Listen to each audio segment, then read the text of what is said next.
በስመ አብ ወወልድ ወመንፈስ ቅዱስ አሐዱ አምላክ አሜን። ኦኬ እሺ፣ በጣም ጥሩ ጥያቄ ነው። ቀይ በራ ይሰማል? ይሰማል ይሰማል አለ። አዎ ይሰማል። እሺ፣ ለምን ኦርቶዶክስ ሆንን የሚለው በጣም አሪፍ። ከዚህ በፊት ለምን አትሆኑም ነበረ። አሁን ደግሞ ለምን ሆንን የሚለውን ነው የምንነግራችሁ ማለት ነው። ቅድም እንዳለው ጋዲ ስለ ሁለት መሰረታዊ ነገሮች ማለት ነው።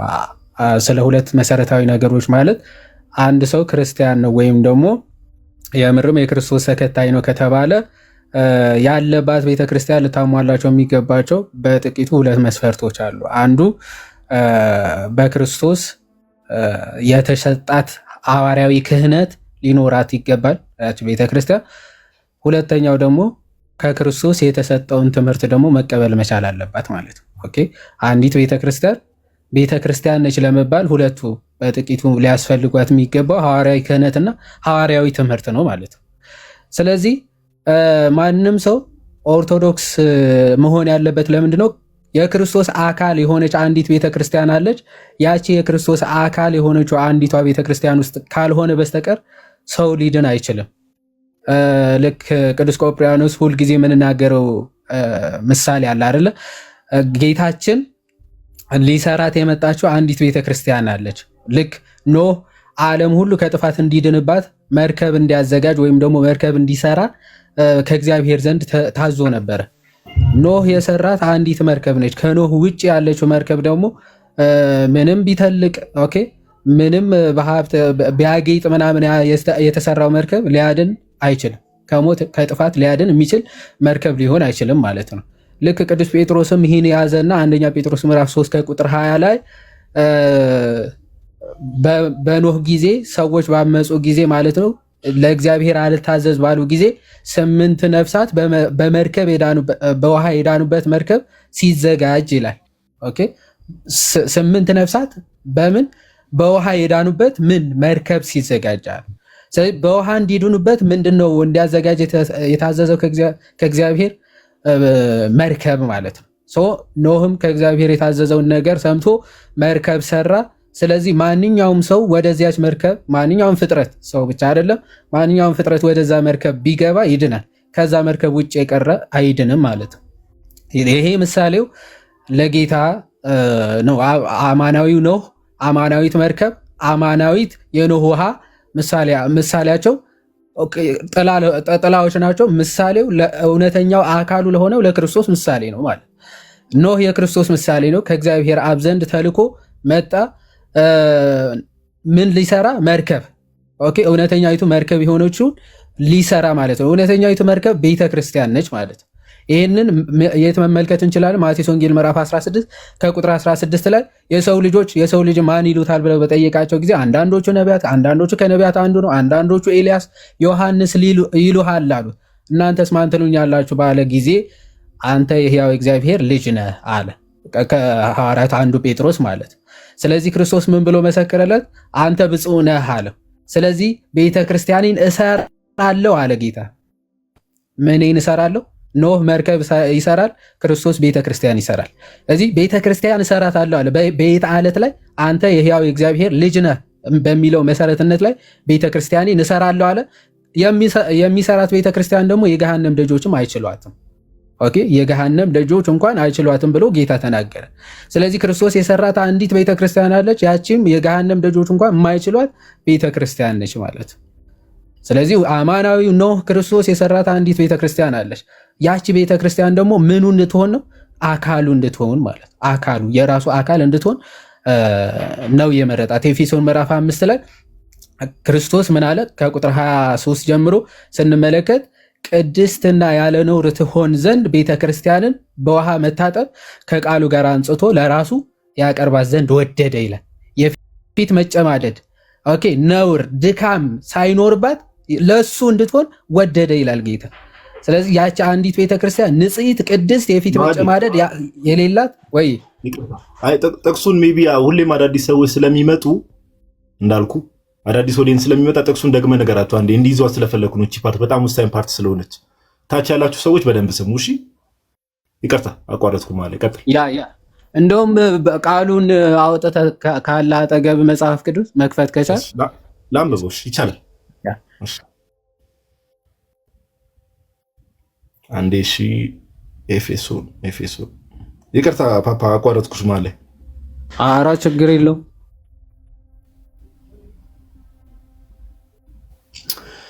እሺ ኤፌሶን መልእክት ምዕራፍ 5 ከቁጥር 24 ጀምሮ እናንብቦሽ። ኤፌሶን መልእክት ሁላችሁም ታች ያላችሁ ሰዎች ቤተክርስቲያን ሲባል እንደው ዝም ብለን ለቤተክርስቲያን በዚህ ደረጃ የጌታ አካል ለሆነች ቤተክርስቲያን በዚህ ደረጃ ለምን ክብር አስፈለገ የሚለው ነገር እንደተረዱ ነው። ወደ ኤፌሶን ሰዎች ምዕራፍ 5 ቁጥር 24 ላይ እንዲህ የሚል ቃል አለ። ዳሩ ግን ቤተክርስቲያን ለክርስቶስ እንደምትገዛ እንዲሁ ደግሞ ሚስቶች ደግሞ በሁሉ ለባሎቻቸው ይገዙ ካለ በኋላ ቁጥር 25 እና 26 ላይ እንደዚህ ይላል። ባሎች ሆይ ክርስቶስ ደግሞ በደንብ አስተውሉ። ክርስቶስ ደግሞ ቤተክርስቲያንን እንደወደዳት ሚስቶቻችሁን ውደዱ፣ በውሃ መታጠብና ከቃሉ ጋር አንጽቶ እንዲቀድሳት ስለ እርሷ ራሱን አሳልፎ ሰጠ። ምን እንዲል? በውሃ መታጠብና ከቃሉ ጋር አንጽቶ እንዲቀድሳት ስለ እርሷ ራሱን አሳልፎ ሰጠ። ቁጥር 27 ላይ እንዲህ ይላል፣ እድፈት ወይም የፊት መጨማደድ ወይም እንዲህ ያለ ነገር ሳይሆንባት ቅድስትና ያለ ነውር ትሆን ዘንድ ክብርት የሆነችን ቤተክርስቲያን ለራሱ እንዲያቀርብ ፈለገ።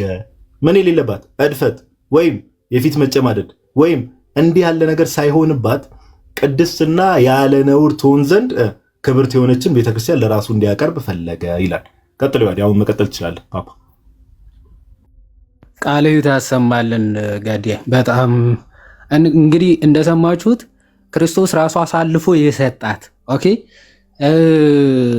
ምን እንድትሆን ነውር የሌለባት ቅድስት ንጽሕት የሆኑ አይደለም የሚለው አይደል የሆነች አንዲት ነች። አይ ኦኬ ከአንድ በላይ ከሆነ ይሄ ማመንዘር ነው የሚባለው።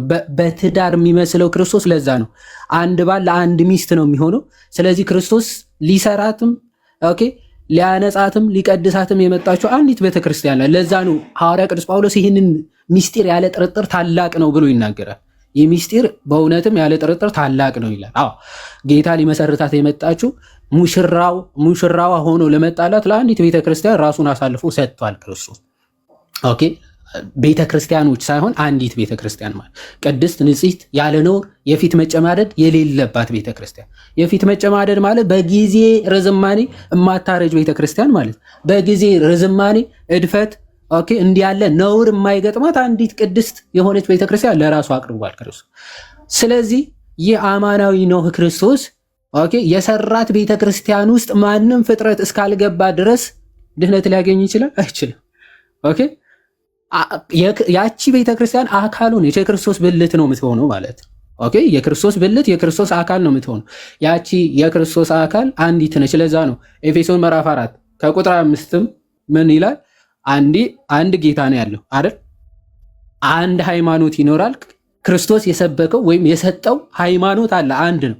ስለዚህ አንዲት ጥምቀት ደግሞ አለች። ወደዛች የክርስቶስ አካል ልትጨምረን የምችለው ወይም ደግሞ የምንጨመርባት ቅድስት ሚስጢርም ጥምቀቷም አንዲት ነች፣ የማትደገም ነች እና ከዚች ቤተክርስቲያን ውጪ በፍጹምም ልትጨምርህ አትችልም።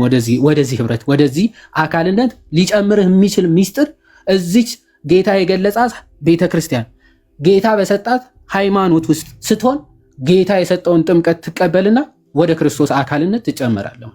ከዚህ ውጪ ከሆንክ አንተ ድህነቱም አታገኝም። ኦኬ ድህነትም ልታገኝ አትችልም። ስለዚህ ይህቺ ቅድስትና ያለ ነውር የሆነች ቤተክርስቲያን ክርስቶስ የሰጣት አንዲት የሆነችው የትኛዋ ቤተክርስቲያን ነች ካለን ኦርቶዶክስ ብቻ ነች ማለት ኦኬ። ምክንያቱም መስራቿ ክርስቶስ ነው። ከክርስቶስ ጀምራ ልትመጣ የግድ ያስፈልጋታል ይህች ቤተክርስቲያን።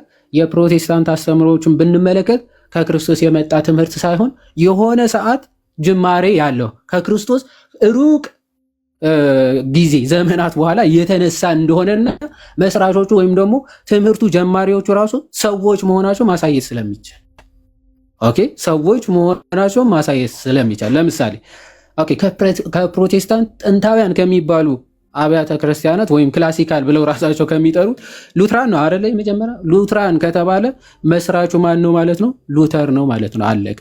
ክርስቶስ አይደለም።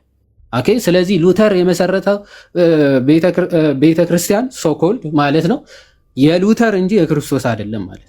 ቀጥሎ ካልቪን ብትል ካልቪን የመሰረተው የካልቪን እንጂ ካልቪኒስት ሊባሉ ይችላሉ እንጂ ክርስቲያን ተብለው አይጠሩም። ምክንያቱም መሰረታቸው ክርስቶስ ሳይሆን ካልቪን ስለሆነ መሰረታቸው ሉተር ስለሆነ ሉትራን ይባላሉ እንጂ ማለት። ስለዚህ መሰረታቸው ወይም ደግሞ መስራቸው ክርስቶስ አይደለም ማለት ነው። የኦርቶዶክስ ቤተክርስቲያን መሰረቷ ግን ማን ነው? ክርስቶስ ነው። ትምህርቶቿ ሁሉ ከክርስቶስ የተቀዱ ናቸው። ኦኬ። ሐዋርያዊ ስልጣኗ ራሱ ከክርስቶስ የተመዘዘና የመጣ ነው ማለት ነው። ይሄ አፖስቶሊክ ሰክሴሽኑ ክርስቶስ፣ ጴጥሮስ እያልክ እስካሁኑ ፓትሪያርክ ድረስ ሐዋርያዊ ስልጣኑ ሐዋርያዊ ቅብብሎሹ እየቆጠርክ ማሳየት ስለሚቻል ነው። ስለዚህ ጥንታዊነቷ ወይም በክርስቶስ መመስረቷ ኦኬ ከክርስቶስ ጀምሮ የተሰጣትን ሐዋርያዊ ስልጣን ማሳያዋ ነው። ከክርስቶስ ጀምሮ የተሰጣትን ትምህርት ማሳያዋ ነው ማለት ኦኬ። ትክክለኛው የመጽሐፍ ቅዱስ ሐሳብ፣ ትክክለኛው የመጽሐፍ ቅዱስ መረዳት፣ ትክክለኛው የክርስቶስ ሐዋርያዊ ስልጣን ያላት ብቸኛዋ ቤተክርስቲያን ኦርቶዶክስ ስለሆነች እዚህ ቤተክርስቲያን ውስጥ ካልተጨመርክ ደግሞ ድህነት ስለማይገኝ ኦርቶዶክስ ልንሆን ግድ ይለናል ማለት ነው። እግዚአብሔር ይስጥልኝ። ዋው ደስ የሚል እስቲ ዛሬ እኔ አወያ ያጫውተኝ ዋው ምናምን ልበል መሀል ላይ አይ ደስ የሚል ጌታን ዮሐዴ በጣም ደስ የሚል ማብራሪያ ነው። ደስ የሚል ማብራሪያ ነው። አሁን ዮሐዴ የነገረን ምንድነው አጠር ባለ መልኩ አድርጎ ምንድነው ጌታችን ኢየሱስ ከቤተክርስቲያን ጋር ካለው ነገር አንፃር ኦኬ ከኤክሌሲዮሎጂ አለ አይደል ከነገረ ቤተክርስቲያን አንፃር አጠር ባለ መልኩ ሁሉም ሰው በቀላሉ ሊረዳው ከኖህ መርከብ ተነስቶ የኖህ መርከብ ፍጻሜ እንደምታውቁት ቤተክርስቲያን ናት። የኖህ ደግሞ አማናዊ ነው የሚባለው ደግሞ ጌታችን ኢየሱስ እንደሆነ ነግሮን አጠር ባለ መልኩ ዮሐዴ ቀለል ባለ መልኩ ነግሮናል። ከዚህ አንፃር ኦኬ ከቤተክርስቲያን አንፃር ለምን አሁን ዮሐዴ በነገረ መሰረት አትሊስት ብዙ ክራይቴሪያዎች አሉ። እውነተኛ የጌታ ቤተክርስቲያን ለመሆን ብዙ ክራይቴሪያዎች አሉ። ከነዛ ክራይቴሪያዎች ውስጥ ግን ዮሐዴ ምንድነው ያለው? በቃ ቤተክርስቲያን ክርስቶስ ኢየሱስ የመጣበት ዘመን አለ። የዛሬ 2000 ዓመት ጌታ በደሙ የዋጃት ቤተክርስቲያን አለች። ያቺን ቤተክርስቲያን ሰው መፈለግ አለበት ነው ባጭሩ። ኦኬ ያቺን ቤተክርስቲያን መፈለግ አለበት ብቻ ሳይሆን ለመዳን ደግሞ ጌታ ቤተክርስቲያኑን በደሙ እስከዋጃት ድረስ ኦኬ ምን መሆን አለበት? ሰዎች ወደዛ ህብረት መጨመር አለባቸው ነው ዮሐዴ ባጭሩ የነገረን ነገር ማለት ነውና ቃለ ሕይወት ያሰማልን ዮሐዴ ከነገር ቤተክርስቲያን አንፃር አጠር ባለ መልኩ አንዳንድ ሐሳቦችንም ዳይጀስት እናደርጋለን። መሀል ላይ እኔ እንዲሁ ጥያቄ ሬዝ አደረግላችሁና ከዛ ሪፍሌክት እንድታደርጉ ምናምን ነገር እኔም አንዳንድ ሐሳብ አነሳለሁ። እሺ ቃለ ሕይወት ያሰማልን ዮሐዴ። ዲያቆን ናታኒ ፓፓ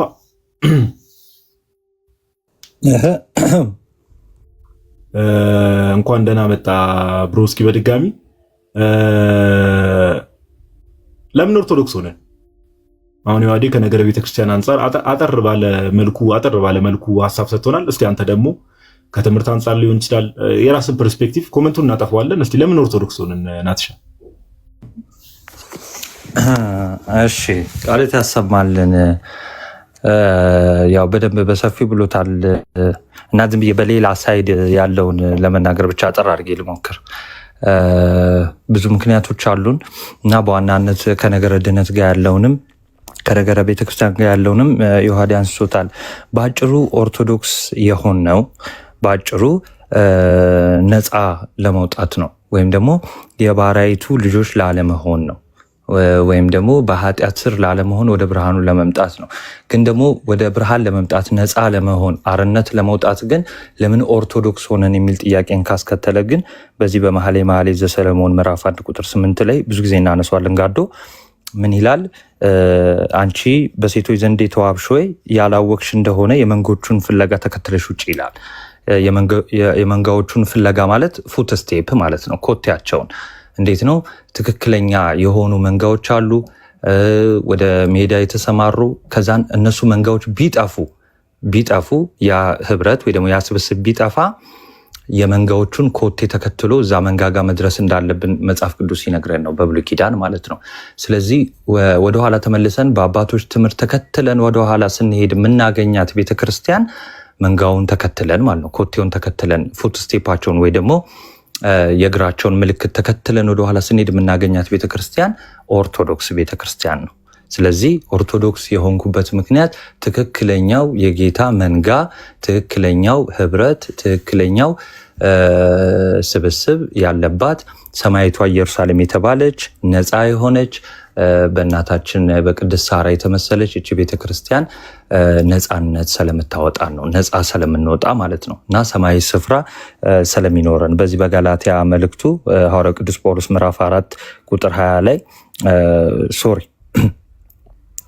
ቁጥር 7 ስለዚህ ከእንግዲህ ወዲህ ልጅ ነን እንጂ ባሪያ አይደለንም፣ ልጅም ከሆንን ደግሞ በክርስቶስ የእግዚአብሔር ወራሽ ነን ያለ። ስለዚህ ትክክለኛውን መንጋ ካገኘን ነፃ ከወጣን ወራሽ ለመሆን ነው። ይሄ ነው ማለት ነው። ቴንክ ዩ። ኦኬ ቃሉ ተሰማል። ናትሻ ናቱም በጣም አጠርና ምጥን ባለ መልኩ ሞስትሊ ከነገረ ቤተክርስቲያን አንጻር ነው እሱ የሚያነሳው። አጠር ምጥን ባለ መልኩ ነው ናቱም እንትን ያለው። ቀጣይ ደግሞ ቃሉ ተሰማል። ናትሻ እዮብ አለ ብሊሱ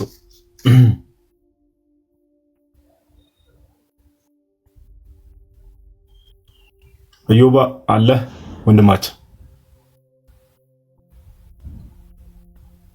ኦኬ እሺ እኔ የተወሰነ ሀሳብ ላንሳ። እዮብ ሀሳብ እንዲሰጥበት አስቤ ነበር። አይ ዶንት ቲንክ እሱ እንኳን አቬለብል ይሆናል መሰለኝ።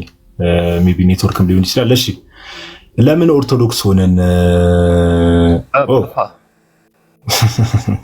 ይፈማና ጎዲ ኦቦሌሶ ረኩን እንጅሩ ትላለህ። እንኳን ደህና መጣ እዮብ፣ ሰላም በለንና እስቲ የሆነ ዝም ብለህ ሪፍሌክት እንድታደርግበት የሆነ ሀሳብ ሰጣለሁ። ሰላም በለን መጀመሪያ። እሺ ከላይም ከታችም ያላችሁ ሁላችሁ የጌታችን የመድኃኒታችን የኢየሱስ ክርስቶስ ጸጋና ሰላም ይብዛላችሁ። እንዴት አላችሁ? ሰላም ብያለሁ ሁላችሁ ነው። አሜን። እዮብ እንኳን ደህና መጣ። የቀኑ ጉዳይ እንዴት ሆነል? መሻሻል አለው ወይስ እንዴት ነው?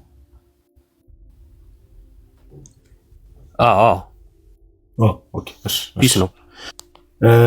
እዮብ አንተን ልጠይቅ የፈለግኩት እስቲ ከትምህርት አንጻር እንዴት ነው? ለምሳሌ ለምን ኦርቶዶክስ አንተ አሁን ለምን ኦርቶዶክስ ሆንክ? ኦርቶዶክስ ቤተክርስቲያን ለምሳሌ እምነቷ ትምህርቷ አለ የተገለጠ ነው፣ ማንም ሰው የሚያውቀው ነገር ነውና ለምን ኦርቶዶክስ ሆንክ? ቤተክርስቲያን ውስጥ ያለው ትምህርት ወይ ደግሞ ኦርቶዶክስ ቤተክርስቲያን ውስጥ ያለው ትምህርቶች ከጌታ እንደመጡ ምንድነው ማረጋገጫ?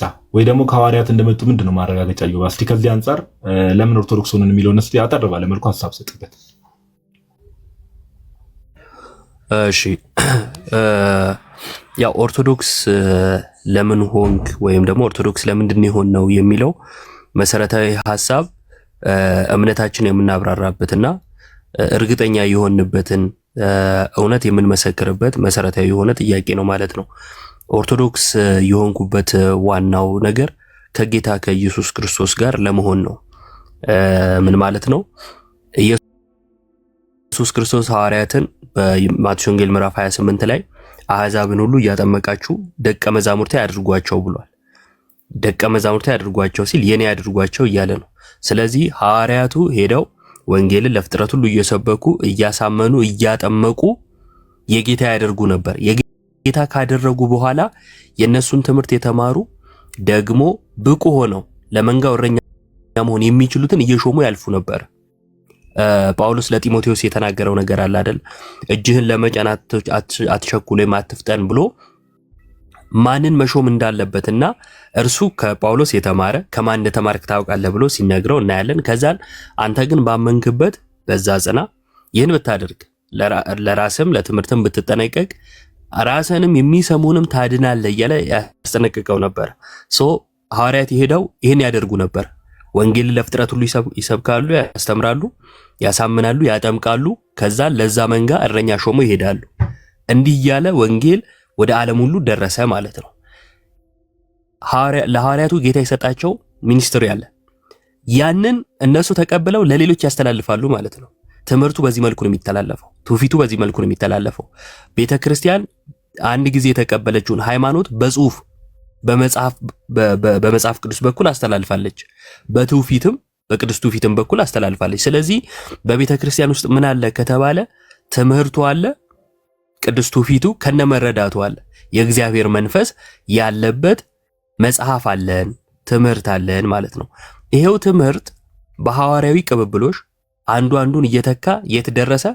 ዛሬ ያለንባት ከጥንቱም የነበረች ቤተክርስቲያን ውስጥ አለ። እንደዚሁም ደግሞ ይሄው ትምህርት ይቀጥልና ሙሽራው ክርስቶስን ትጠብቃለች ማለት ነው ቤተክርስቲያን። ያንኑ ትምህርት ይዛ በይሁዳ መልእክት ላይ የምናገኘው አንድ ሐሳብ አለ። ስለ መዳናችሁ ልጽፍላችሁ እጅግ ተግቼ ሳለ ይላል። ለምንድን ነው የሚጽፍልን? ስለ መዳናችሁ ነው ያለን። ልጽፍላችሁ እጅግ ተግቼ ሳለው ለቅዱሳን አንድ ጊዜ ለቅዱሳን ለክርስቲያኖች በጌታ ለተቀደሱ ለተለዩ ማለት ነው። በነገራችን ላይ ቅዱስ የሚለው የተለየ የሚል ትርጉም አለው። የተቀደሰ የተለየ ማለት ነው። ክርስቲያኖች እንደ ክርስቲያን እንደመሆናቸው ቅዱስ ተብለው ሊጠሩ ይችላሉ በመጽሐፍ ቅዱሳችን። ብዙውን ጊዜኛ ደግሞ ሩጫውን ጨርሶ የሄደን ቅዱስ እያልን እንናገራለን። ለይቶ ማወቅ ያስፈልጋል ማለት ነው። ስለዚህ ለቅዱሳን አለ አንድ ጊዜ፣ ሁለቴ፣ ሶስቴ፣ አራት፣ አምስቴ አይደለም። እንትና አገኘው ምናምን እየተባለ የሆነ ጊዜ የሚሰጥ አይደለም። አንድ ጊዜ ነው የተሰጠው። ለቅዱሳን አንድ ጊዜ ስለተሰጠ ሃይማኖት ፍጹም ሆኖ የተሰጠ ሃይማኖት አለ። ይሄው ሃይማኖት ነው በሐዋርያዊ ቅብብሎሽ የመጣው። ስለዚህ እኔ ኦርቶዶክስ ስሆን ይሄው ከጌታ የተቀበሉትን ሐዋርያት የሰጧቸው እነርሱም ደግሞ ተቀብለው በአደራ መልኩ ለሌሎች ያስተላለፉ የታመኑና ብቁ ሆነው ለተገኙ እየተሰጠ እዚህ ድረስ ደርሷል። ያንን ሃይማኖት በመቀበል ድኛለሁ፣ ደግሞ ድነቴን እፈጽማለሁ፣ ደግሞ ክርስቶስ ሲመጣ እናንተ የአባቴ ብሩካን ከሚላቸው ወገን እንደሚያደርገኝ እምነትና ተስፋ ያለኝ ክርስቲያን እንድሆን የሚያበቃኝ ኦርቶዶክሳዊ ትምህርት በኦርቶዶክስ ቤተክርስቲያን ስላለ ስለዚህም ኦርቶዶክስ ሆኛለሁ። አንድ ጥቅስ ብቻ ላንብብና ልጨርስ። ግሪን ስክሪን ላድርገውና ሁላችሁም እንድታዩት። ጉዳረት የናጎዴ ኦቦሌሶ በእንትኑ ይቆረጣል።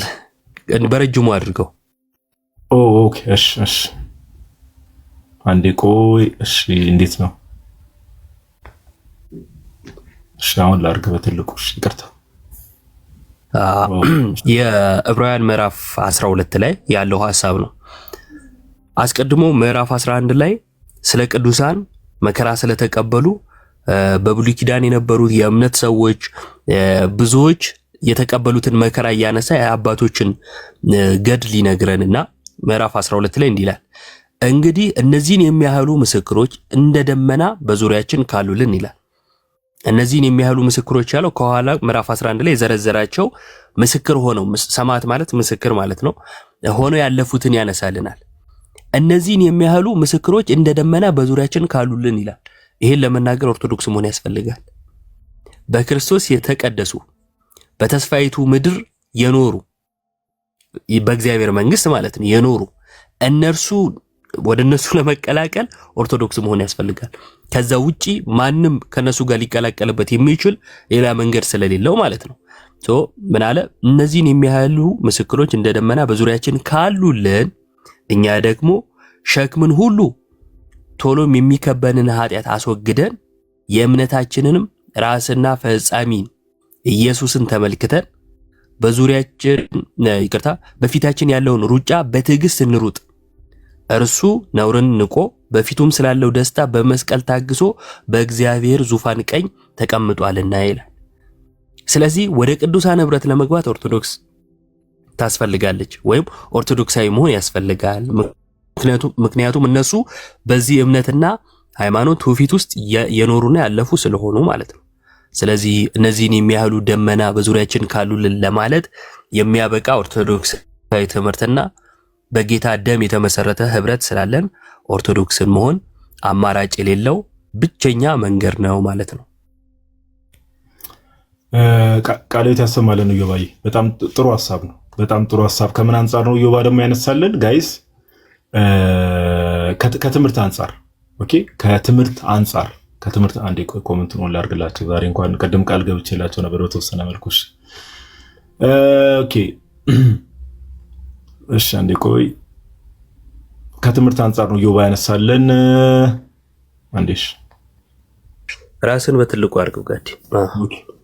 ከትምህርት አንጻር ነው ዮባ ጋይስ። ባይዘው በጣም ቀለል ባለ መልኩ ነው አሁን ወንድሞች ዛሬ እንትን እያሉ ያሉት ምንድነው? በጣም ቀላል ቃላል ኢዚሊ ኦፕን ማይንድ የሆነ ሰው ሲሰማው ምናምን ነገር ኦኬ ይሄ ነገር እያነሱ ላይክ እነዚህ ልጆች እያነሱት ያለው ፖይንት ቫሊድ የሆነ ፖይንት ነው እና ዮባ ቃልዮት ያሰማልን። አንድ ማወቅ ያለብን ነገር መዝሙር እንስማ። ከዛ እኔ የሆነ ሀሳብ እንትን ልበል። ዛሬ እንዲሁ ያዝለቀቅ አይነት ነገር እስቲ ገስት ላይ ያሉ ወንድሞች ምን ታስባላችሁ? መዝሙር ነገር ሰምተን ደግሞ ከዛ አንዳንድ ጥያቄ ድጋሚ ስለምጠይቃችሁ ማለት ነው። ያ አሪፍ ነው። አንተ ልዘምራት በለን እንጂ ችግር የለውም መስማት ነው። እሺ ኧረ እኔማ ዘምሬ እዚህ ጋር ያሉን አንድ ሻት የተፈጠረው ይፈጠር ከፈለጉ ይውረዱ። ዘምር ጋዲ ዮሐዴ በጣም ስሜቴን አመጣው። እመቤቴን በጣም በቃ ወኔን አመጣው። በቃ ሃኒ ምን እያረግሽ ነው አሁን? እንደዘምር ነው? እሺ አገፋፉኝ፣ አትወስሱኝ። ምንድነው ነገር ደግሞ? ኦኬ ፕሮግራም መሪ። ኦኬ እሺ ናቱ መክፈት ትችላለህ መዝሙር?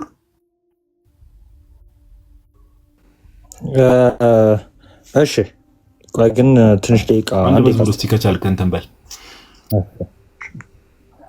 በራሴ ምርጫ ራስህ እንደ መዝሙሩን እንትን የምትለው ነው? አይ እስከምከፍት አይ ራስህ ነው መዝሙሩን የምታቀናብረው? ኦኬ አይ ችግር የለውም። እንትን የሚለውን ምን እስቲ ናና አማኑኤል የሚለውን መዝሙር ከሰማነው ቆየ መሰለኝ። እውነታቸው ነው፣ ብንሰማው ደስ ይለኛል። ኮመንት ላይ ይሄ ቲክቶክ ላይ የተለመደ ነገር አለ። ባለፈው ይሄ አለ አይደለ? ሰምታችሁ ከሆነ የዋዲ ኦፍ ኮርስ ሰሙታላችሁ። ዮባ ምናምን ነገር ቲክቶክስ ቨርሰስ ኦርቶዶክስ ምናምን ጋይስ፣ እንደዚህ አይነት ቅዠት ተው ፕሊዝ፣ እንደዚህ አይነት ቅዠት ተው። ይሄ ያላችሁበት ቦታ እዚህ ቲክቶክ ላይ በጣም ከተሰሩ ነገሮች ውስጥ አንዱ ትልቁ ነገር ምንድነው?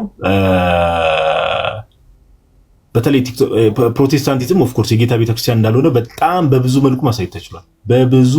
በብዙ መልኩ ማሳየት ተችሏል። ስለዚህ ሰዎች ምን ያደርጋሉ? ያሉበት ይሄ ኢዮባ የሚናገረው ነገር አለ፣ የአጥፍቶ ጠፊዎች አካሄድ የሚባለው ያሉበት ቦታ ልክ እንዳልሆነ ሲገባቸው እንረዳለን። ባይዘው አንዳንድ ሰዎችን እንረዳለን። ከምን አንጻር ከተባለ ያው የኖርንበት ሶሳይቲ አለ፣ ቤተሰብ፣ ዘመድ አዝማድ፣ ወንድም አለ፣ እህት አለ፣ ጓደኛ፣ ብዙ ነገሮች አሉ። ኦፍ ኮርስ አሁን ለምሳሌ ፕሮቴስታንት ሆኖ ሰው ሲያድግ ምናምን ነገር እንደዚህ አይነት ነገሮች አሉና ያን ነገር በአንዴ ግን እኛ ደግሞ እያልን ያለ ነው ጌታን አዳምጡ ነው። ሰውን ሳይሆን ጌታን ማዳመጥ ያስፈልጋል። ጌታ ባይዘው ለዛ ነው ከኔ ይልቅ አባቱን፣ እናቱን፣ ወንድሙን፣ እህቱን ኦኬ ዘመድ አዝማዱን ከኔ ይልቅ ከኔ የበለጠ የሚወድ ሰው ለኔ ሊሆን አይገባውም ብሏል። ኦኬ ከማንም በላይ ክርስቶስ ኢየሱስን መውደድ ያስፈልጋል። ጌታ መውደድ የሚባለው ደግሞ እርሱ የተናገረውን ነገር አሜን ብሎ እሱ ያስተላለፈውን ነገር እሱ ወደ መሰረታት ቤተክርስቲያን ወደዛ ህብረት መጨመር ያስፈልጋል ጋይስ። ኦኬ ያስፈልጋልና እንደው ይሄ በቃ ራሳችሁን አሸውዱ እንዲህ ያላችሁ። እኔ እንደውም አሁን ፕሮቴስታንቲዝም ትንሽ ራሳችሁን ጠንከር ያሉ ባለፈው እንደውም ስናወራ ነበር ከነ ዮሐዴ ጋር ወይ ሽንቶይዝም የሚባለው ሃይማኖት ላይ እንጀምር መሰለኝ ናት ብዬ ያሰብኩ ነበር። እኔ እንደው ለኛ ማትሪስ ቻሌንጅ የሚያደርገን ነገር እዚህ ፕላትፎርም ላይ ቢመጣ ጥሩ ነው። የሆነ አዲስ ሃይማኖት ነገር ተቀጥቅጦ አለቀ ሁሉ። እሺ ለማንኛውም ወደ መዝሙራቸው ነው ይሄ ቲክቶዶክስ እና የመሬት ኦርቶዶክስ ምናምን የሚል እንትን ያነሱት ቲክቶክ ላይ ያለው እንቅስቃሴ ምን ያህል ተጽዕኖ እንደፈጠረባቸው ማሳያ ነው። ምክንያቱም የሆነ ግሩፕ ሰርተው ለቲክቶክ ያለውን ለማጥቃት ነው የመጡት አይደል? ምንም ካላረገ እንቅስቃሴው አንተ ላይ ምንም የፈጠረው ነገር ከሌለ ለምን ስለሱ ታወራለህ? እሱን ሌላ ግሩፕ ማድረግ ለምን አስፈለገ? ጨንቋቸዋል። ስለዚህ መሬት ላይ ያለችው ሌላ ነች የሚል ዘፈን የጀመሩት ቲክቶክ ላይ ፕሮቴስታንቲዝም ገደል እንደገባ ስላሳየን ነው። 100% አፋቸውን ሞልተው የምንናገረው ማለት ነው። ፕሮቴስታንቲዝም ገደል ገብቷል። አፋቸውን ሞልተው እኛ እኮ ማለት እንዳይችሉ አድርገናቸዋል። እኛ የሚለው ማንን ወክሎ ነው የሚለው ጥያቄ ገደላን ይከተተው። ካልቪኒስት፣ ሉተራን ምናምን እየተባባሉ የተበላሉት የሱ ኢየሱስን ያላቀውም ያሉት ከየት መተው ነው? ስለተመታህ ነው። አከርካሪው ሲሰበር ሁልጊዜ የአጥፍቱ ጠፊ አካሄድ ይሄዳሉ። እኔ ፕሮቴስታንቲዝም እና አልሸባብ የሃይማኖት ልዩነት እንጂ የአካሄድ ልዩነት ብዙ ጊዜ የለውም። እነኚህ ራሳቸውንም ሰዎችንም ከድነት በማስወጣት ለማጥፋት የሚሞክሩ የአልሸባብ አካሄድ የሚሄዱ ሰዎች ናቸው። ለማንኛውም ልክ እንዲህ ሲሏችሁ የኦርቶዶክስ የመሬቷ ኦርቶዶክስ እና የቲክቶኳ ኦርቶዶክስ ምናምን ሲሉ እንደጨነቃቸው እና የሚያወሩት እንዳጡ ማሳያ ነው። እንዲሁም እኛ ደፍረን ማለት ነው የመሬቷ ፕሮቴስታንት እና የቲክቶኳ ፕሮቴስታንት ብለን ብዙ ጊዜ እንትን አንልም፣ ግን ብንል በቂ ማሳያ አለን። ከምን እንጀምራለን? አባታቸው ከተባለው ከፓስተር ጻድቁ አብዶ ሉተራኖች እኮ እንደው ለካቶሊክ አዝነው ነው እንጂ ሚስጥራቶች ላይ እንደዛ የሚያምኑት እንደው ስለ እንትን ትክክል ሆኖ አይደለም ብሎ በድፍረት መካነ ኢየሱስ የምታክለውን ቸርች ስህተት ላይ እንደሆነች ተናግሯል። ካልቪኒስቶች ከእግዚአብሔር ሐሳብ የራቀ ነገር ነው ያላቸው። አስቀድሞ ወስኗል ምናምን የሚባለው ይሄ ትክክለኛ ትምህርት አይደለም ማለት ግን ይመራቸዋል። አይገርምም? እንዲህ እንደማለት እኮ ነው። ዮባ ማና በምን ድፍረት ነው ብፁዕ ወቅዱስ አቡነ ማትያስ ብፁዕ ወቅዱስ አቡነ ማትያስ ሚስጥራት ላይ ነገረ ክርስቶስ ላይ ወይ ደግሞ ሚስጥረ ሥላሴ ላይ ሌላ እምነት ኖሯቸው ቤተክርስቲያኒቷን ሲያስተዳድሯት እንደማለት ነው። እየወጡ ሲባርኩ ግን አንተ ስትጠመቅ ጥምቀት እኮ ከንቱ ነው እያሉ እያመኑ ግን ደግሞ ናልባርክ ሲሉ ማለት ነው በፍጹም አይሄድም። ከዛ እንደዛ አይነት ሁኔታ ላይ ሆነው ነው አሁን የመሬቷ የምናምኗ የሚሉት ማለት ነውና እየያያችሁን በልክ አድርጉት ጋይስ። በተለይ ኮሜንት ላይ መታችሁ እንዲምጽፉ ሰዎች ወጣችሁ በድፍረት እምነታችሁን ማብራራት ምንም አይነት ሞራል የሌላችሁ ሰዎች እንደሆናችሁ በድፍረት መናገር ይችላል። አይደለንም ካላችሁ ይኸው ገስቱ ክፍት ነው፣ መግባት ትችላላችሁ። ቀጥል ጋር ያ እሱን በደንብ አድሬስ ማድረግ ይቻላል። ብዙ ጊዜ ማድሬስ የተደረገ ጉዳይ ነው። እሺ ናቱ መዝሙሩ ዝግጁ ነው ወንድማችን? አዎ በሚገባ በጣም ጥሩ። እሺ እስቲ አሁን መዝሙር ቤተክርስቲያናችን ደግሞ እንዴት በቃ እስቲ አምላካችን ኢየሱስ ክርስቶስን እንግዲህ አረበስማ የቤተክርስቲያናችን መዝሙሮች እኮ መድኃኔዓለም ድረስ በእውነት ለሚያዳምጠው ሰው ራሱን የቻለ ወንጌል ነው። እመቤቴን መገናኛ በየቦታው ከሚያደናቁራችሁ ሰው አንድ የቤተክርስቲያን መዝሙር ብትሰሙ የቤተክርስቲያን መዝሙር ብትሰሙ በቃ ፒውር ጎስፐል ነው። በቃ ንጹህ የሆነ ወንጌል እመቤቴን ንጹህ የሆነ ወንጌል ነውና እስቲ ደግሞ ከነዛ ውስጥ ከእልፍ አላፋት መዝሙሮቻችን ውስጥ አንዱን እንስማናት። ሻሲ ቀጥሎ ወንድማችን። በስመ አብ ወወልድ ወመንፈስ ቅዱስ አሐዱ